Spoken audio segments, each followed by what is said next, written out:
नाजरीन, senior anchor person और कालिम नगार हामिद मीर को गैर मुअय्यना मुद्दत की छुट्टी पर भेज दिया गया है।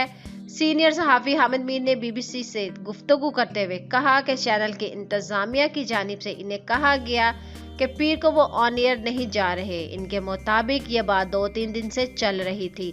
माजी के बरअक्स इस बार इनकी बीवी और बेटी को धमकियां मिली हैं, जबकि इनके भाई को FIA ने किसी पुराने केस में तलब किया है। हामिद मीर ने बताया कि इंतजामिया ने मुझे कहा कि मैं प्रेस क्लब के सामने तकरीर की वजाहत या तरदीद करूं। मैंने इनसे पूछा, ये आपसे कौन कह रहा है?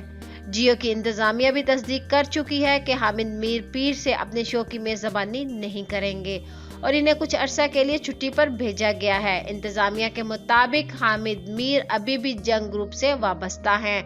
मोहम्मद जुनैद को हामिद मीर की जगह मेज़बानी के लिए कराची से इस्लामाबाद बुला लिया गया है। माइक्रो ब्लॉगिंग वेबसाइट ट्विटर पर भी हामिद मीर ने अपने पैगाम में कहा कि मेरे लिए ये कोई नई बात नहीं है। माजी में भी मुझ पर 2 मरतबा पाबंदी आयद की गई, मुझ पर कातिलाना हमला भी किया गया, लेकिन मैं बच गया। इस सब के बावजूद भी आइन में दिए गए हकूक के लिए मैंने आवाज उठाना नहीं छोड़ा।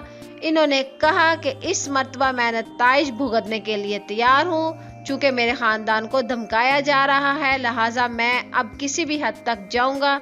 जबकि सहाफ़ी मुबश्शिर लुकमान ने अपने ट्विटर पैगाम में कहा है कि जियो न्यूज़ की इंतजामिया और हामिद मीर के माबैन कुछ इख्तलाफात हैं। इन इख्तलाफात की तफसीलात नहीं बताई गई।